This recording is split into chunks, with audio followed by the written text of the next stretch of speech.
আমি মূলত মেডিকেলে আগ্রহী হয়েছি মানে 3 থেকে বা 4 ক্লাস থেকে এরকম।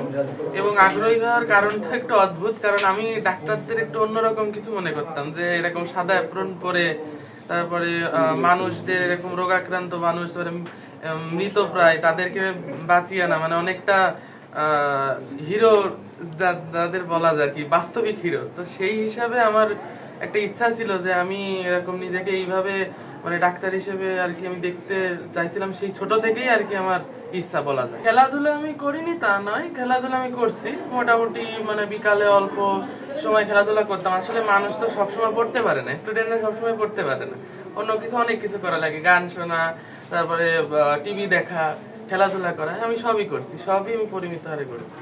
আমি জানি না আমি কতটুকু পারবো, এখন সৃষ্টিকর্তার কি বা আপনাদের সবার দোয়া আশীর্বাদে দেখা যাক আমি কতদূর এগোতে পারি, আমি তাদের পর্যায়ে যেতে পারি কিনা। সৃষ্টিকর্তার পরে যদি বলা যায় যে কার বেশি অবদান আমার এই সফলতায়, তো অবশ্যই আমার বাবা মার অবদান সব থেকে বেশি, কারণ তারা সর্বক্ষণ আমাকে অনুপ্রেরণা দিয়ে গেছে। এবং আমি যখন কোনো কঠিন সময় বা সব সময় তো একরকম হয় না, যে আমি কখনো হয়তো খারাপ করছি বা পড়তে হয়তো খারাপ রেজাল্ট হলো বা কোনো একটা পরীক্ষায়, তারা সবসময় আমাকে অনুপ্রেরণা দিয়েছেন। তাদের এই অনুপ্রেরণায় যাই হোক এই পর্যন্ত আমি আসতে পারছি। আমার ছেলে এই পর্যন্ত পড়ে আসছে কোনো টিচার ছাড়া। এটা অনেকে বিশ্বাস করে না যে এত মানে কঠিন কেমিস্ট্রি টিচার ছাড়া কি করে সম্ভব।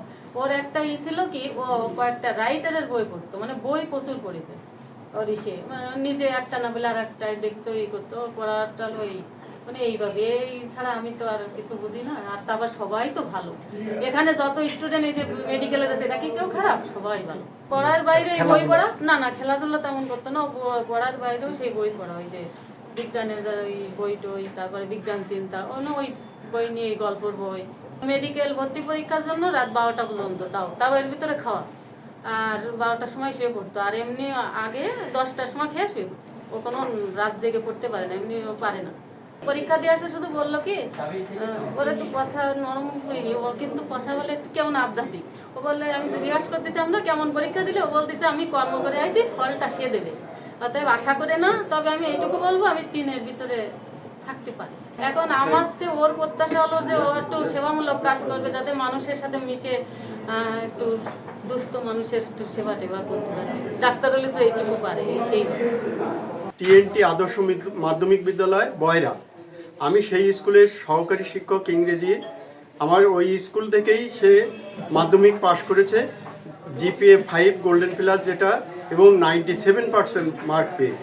এবং সে এসএসসিতেও বৃত্তিপ্রাপ্ত, মানে এ পর্যন্ত যতগুলো পাবলিক পরীক্ষা আছে সব, পিএসসি, জিএসসি এবং এসএসসি এবং এইচএসসি সবগুলোতেই সে বৃত্তিপ্রাপ্ত।